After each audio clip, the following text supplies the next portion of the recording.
Guys, welcome to IS point. कैसे हैं आप लोग? आई होप आप सब अच्छे होंगे। मैं भी बहुत अच्छी हूँ। तो चलिए हम लोग स्टार्ट करते हैं हमारा न्यू चैप्टर। अच्छा, आप लोगों ने कल क्या पढ़ा था? आप लोगों को याद है क्या? नहीं पढ़ा ना? बहुत से लोगों ने कल क्लास नहीं की है। आप लोग क्लास ऐसे छोड़ेंगे रोज़ रोज़ तो कैसे कंप्लीट होगा? आप लोग को जल्दी से स्टैंडर्ड बुक्स पे भी तो जाना है ना, तो जल्दी जल्दी पढ़िए और रोज़ पढ़िए, ठीक है? सिर्फ एक दिन आप पूरे दिन पढ़ते रह गए और फिर दूसरे दिन आप 2 घंटे भी नहीं पढ़े तो फिर कोई फ़ायदा नहीं होता। किसी भी चीज़ में कंसिस्टेंसी होनी चाहिए और यूपीएससी में तो बिल्कुल होनी चाहिए। अगर यही नहीं है तो फिर क्लियर करना मुश्किल है। तो आप पहले अपने अंदर क्या लेकर आएंगे? कंसिस्टेंसी। आप कंसिस्ट बनिए, यानी कि निरंतर बनिए। निरंतरता के साथ किसी भी कार्य को करते रहिए, ठीक है? तो चलिए स्टार्ट करते हैं। हमारे चैप्टर का नाम क्या है? विश्व की जलवायु एवं जलवायु में परिवर्तन। तो इससे हमें क्या समझ में आ रहा है कि विश्व की जलवायु को हम जानेंगे और विश्व की जलवायु में परिवर्तन क्या क्या होता है तथा किन कारणों से होता है, ये जानेंगे। तो ये हमने अनुमान तो लगा लिया। तो चलिए आगे चलते हैं और देखते हैं कि क्या यही कुछ इसमें लिखा हुआ है या फिर कुछ और लिखा हुआ है। और इससे कुछ इम्पॉर्टेंट ना नोट्स भी बनाएंगे, ठीक है? चलिए, विश्व की जलवायु का अध्ययन जलवायु संबंधी आंकड़ों एवं जानकारियों को संगठित करके किया जा सकता है। हाँ, ये तो सही बात है कि विश्व की जो जलवायु का अध्ययन है वो हम किस तरीके से कर सकते हैं, उसके बारे में हम जानकारियों को इकट्ठा करके। अगर मान लीजिए कि आपको मुझे आपके बारे में कुछ जानना है तो आपकी जानकारियाँ इकट्ठा करनी होंगी ना, कि आप कहाँ रहते हैं, आपके मम्मी पापा का नाम क्या है, आपने कौन से स्कूल से पढ़ाई की है, आपके स्कूल में कंप्लेंट्स आती थी कि नहीं, आप बहुत अच्छे स्टूडेंट थे कि नहीं, सारे टीचर्स आपकी तारीफ़ करते थे कि नहीं। तो ये सारी चीज़ें जानूंगी तभी तो मैं आपके बारे में जानकारियाँ इकट्ठा कर पाऊंगी और तभी तो मैं आपके बारे में जान पाऊंगी कि हाँ, आप ऐसे व्यक्ति थे, आपका ये व्यक्तित्व था। तो उसी तरीके से जलवायु का अध्ययन करने के लिए भी हमें उसकी जानकारियों को जानना होगा तथा जो भी विश्व में आंकड़े उपलब्ध हैं उन्हें जानना होगा तथा उनका वर्णन और विश्लेषण करने के लिए उन्हें छोटी इकाइयों में बांट के संश्लेषित किया जा सकता है। इसका मतलब है कि अगर हम किसी चीज़ की जानकारी इकट्ठा कर लेते हैं तो हमें थोड़ी बहुत तो जानकारी इकट्ठा होगी नहीं, क्योंकि एक वैश्विक तौर की बात है ना, तो कितनी सारी बुक्स आ जाएंगी और अब हमें उन चीज़ों को प्रिसाइज करना होगा।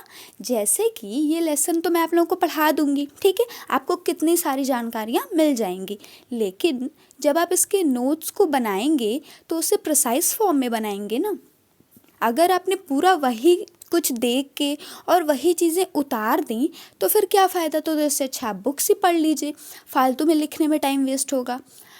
तो नोट्स का मतलब क्या होता है कि बहुत ही ज़्यादा ये प्रिसाइज होने चाहिए, इतने छोटे हों कि मतलब कम से कम शब्दों का यूज़ करें, ठीक है? जैसे एक लेसन है, अगर वो 10 से 12 पेजेस की लेसन है तो 2 से ढाई पेजेस में कोशिश कीजिए कि इसका जो नोट्स है वो कंप्लीट हो जाए। उससे आगे फिर आप जाएंगे तो आप बुक में भी टिक लगा सकते हैं, अगर आपके पास बुक है तो। नहीं तो आप ऑनलाइन में भी जाके उससे मार्क तो कर ही सकते हैं। और अगर उससे भी ज़्यादा हो जाता है तो बुक ही पढ़ लीजिए। तो फिर नोट्स बनाने का कोई उतना फ़ायदा नहीं है। नोट्स का मतलब होता है प्रिसाइज वे में। तो इसी तरीके से जब हम जानकारियाँ प्राप्त करेंगे तो हमें वो जानकारियाँ विश्व को भी तो बतानी है ना। और विश्व में हर तरह के लोग रहते हैं, तो उन हर तरह के लोगों के पास इतना टाइम नहीं है कि वो 500 बुक्स की जानकारी पढ़ सके। हम उन्हें एक प्रिसाइज वे में समझा सकते हैं। कोपेन की जलवायु वर्गीकरण की पद्धति। तो आइए पढ़ते हैं क्या है वैसे कोपेन। आपने सुना है क्या कभी? अगर आपने सुना हो या आप इसके बारे में थोड़ी सी भी जानकारी जानते हैं तो कमेंट में ज़रूर बताइएगा, ठीक है? तो चलिए हम जानते हैं कि ये क्या है। वी कोपेन द्वारा विकसित की गई जलवायु के वर्गीकरण की अनुभविक पद्धति का सबसे व्यापक उपयोग किया गया है। अच्छा, तो चलिए जानते हैं कैसे उपयोग किया गया है। कोपेन ने, यानी जो कोपेन जी थे, इन्होंने वनस्पति के वितरण और जलवायु के बीच एक घनिष्ठ पहचान की। इन्होंने बताया कि जो वनस्पति का वितरण है, यानी पेड़ पौधों का जो डिवाइडेशन देखने को हमें मिलता है, जो भिन्न भिन्न जगहों पर भिन्न भिन्न पेड़ पौधे पाए जाते हैं वो कहीं न कहीं विभिन्नता के कारण होते हैं। तो हमने क्या जाना कि ये जो वनस्पतियों में विभिन्नता हमें देखने को मिलती है और जलवायु में जो विभिन्नता है, ये दोनों कहीं न कहीं लिंक करते हैं। ठीक है, अब जैसे कि आप जानते हैं कि भिन्न भिन्न जगहों पे भिन्न प्रकार के जलवायु हैं, और वहाँ पे पेड़ पौधे भी भिन्न पाए जाते हैं। अब ज़रूरी नहीं कि जो पेड़ यहाँ पे बहुत अच्छे खिल रहा है वो राजस्थान में भी उतने अच्छे तरीके से खिले, उसका जो फल वल है वो उतने अच्छे तरीके से राजस्थान में भी मिल जाए और उतनी ही जल्दी मिल जाए। क्यों ये होता है? क्योंकि जलवायु भिन्न होती है। ठीक है, तो चलिए आगे चलते हैं। आगे क्या लिखा है? वर्षा एवं तापमान के मध्यमान वार्षिक एवं मध्यमान मासिक आंकड़ों पर आधारित यह एक अनुभविक पद्धति है। इस मतलब ये जो पद्धति बनाई गई ना, ये काफ़ी ज़्यादा गहन अध्ययन करके बनाई गई है, जो कि मासिक तथा वार्षिक आंकड़ों पे कहीं ना कहीं निर्भर है। सन 1918 ईस्वी में विकसित तथा समय के साथ संशोधित हुई। समय के साथ संशोधित मतलब क्या होता है? मान लीजिए कोई मोबाइल है, ठीक है, मान लीजिए नोकिया। पहले नोकिया 2001 में जो आती थी तो वो कीपैड वाली थी, आपने देखी होगी ना।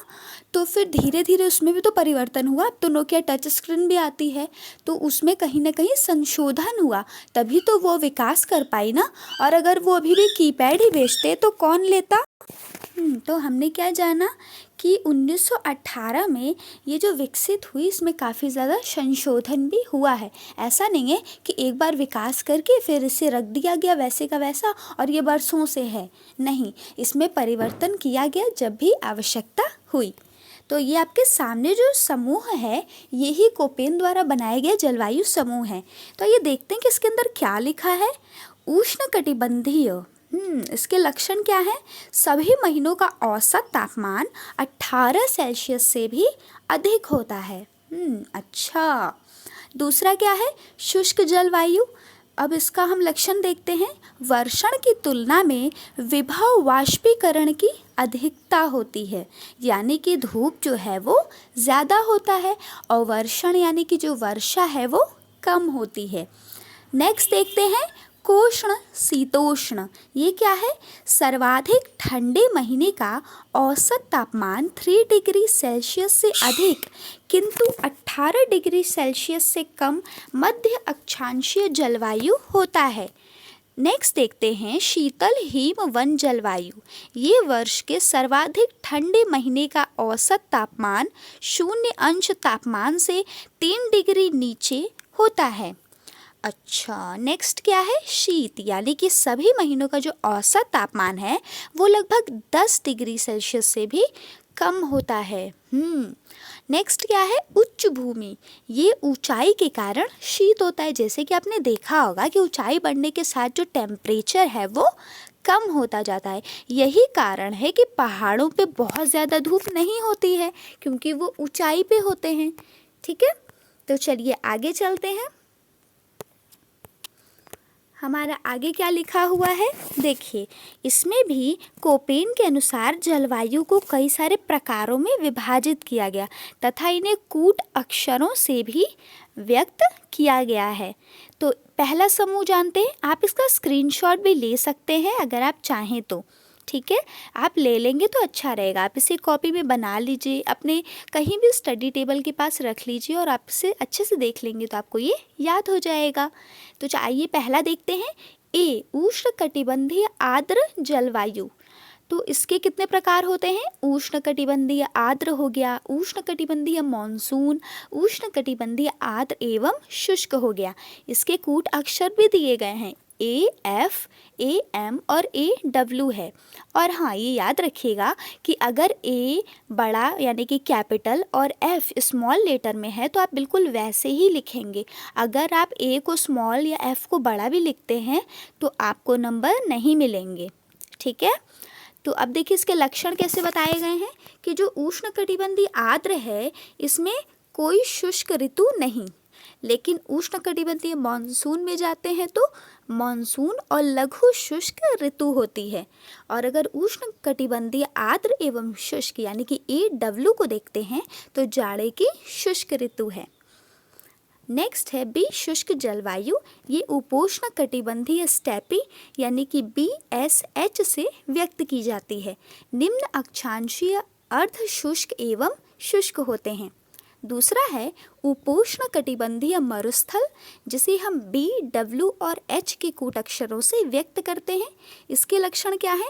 निम्न अक्षांशीय शुष्क होते हैं। तीसरा है आपका मध्य अक्षांशीय स्टेपी, इसे हम B, S और K से व्यक्त करते हैं। इसमें मध्य अक्षांशीय अर्ध शुष्क अथवा शुष्क होते हैं। चौथा है मध्य अक्षांशीय मरुस्थल, इसे हम B, W और K के कूट अक्षरों से व्यक्त करते हैं। इसके लक्षण क्या है? मध्य अक्षांशीय शुष्क होते हैं। आइए आगे चलते हैं। हमारा सी कोष्ण शीतोष्ण, इसमें भी 3 भागों में से डिवाइड किया गया है।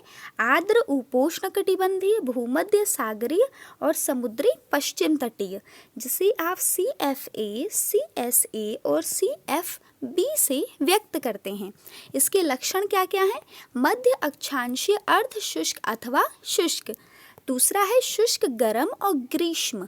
तीसरा है कोई शुष्क ऋतु नहीं, कोष्ण तथा शीतल ग्रीष्म। डी पे आते हैं हम। डी है शीतल यानी कि हिमवन जलवायु, जिसे 2 भागों में डिवाइड किया गया है। आर्द्र महाद्वीपीय और उप उत्तर ध्रुवीय, जिसे DF तथा DW में लिखते हैं। कोई शुष्क ऋतु नहीं यानी कि बहुत ठंडी होती है, और जाड़ा शुष्क या अत्यंत भीषण यानी काफ़ी ज़्यादा ठंडी होती है, इन दोनों में ही। अब हम आते हैं ई जलवायु। ई शीत जलवायु, इसे टुंड्रा लिखा गया है, और ध्रुवीय हिमटोपी इसे ET और EF से व्यक्त किया गया है। तो इसे हम देखेंगे सही अर्थों में कोई ग्रीष्म नहीं, सदैव हिमाच्छादित हिम होते हैं। नेक्स्ट है आपका F यानी कि उच्च भूमियों पर। यहाँ हिमाच्छादित उच्च भूमियाँ इनके लक्षण हैं, और इनका कूट शब्द क्या है? H है। तो चलिए अब हम अपना लेक्चर यहीं स्टॉप करते हैं। हमने आपको एक्सप्लेन कर दिया है क्या है, आगे हम इसके बारे में और पढ़ेंगे। So thank you so much for watching. अगर आपको ये वीडियो अच्छी लगी हो तो प्लीज़ इसे लाइक कीजिएगा और अपने किसी फ्रेंड से शेयर कीजिएगा, क्योंकि ज्ञान बांटने से बढ़ता है। और हाँ, अगर आपको कोई डाउट है, कोई क्यूरी है, कोई भी क्वेश्चन है, तो आप इसे कॉमेंट में पूछ सकते हैं। Thank you so much for watching.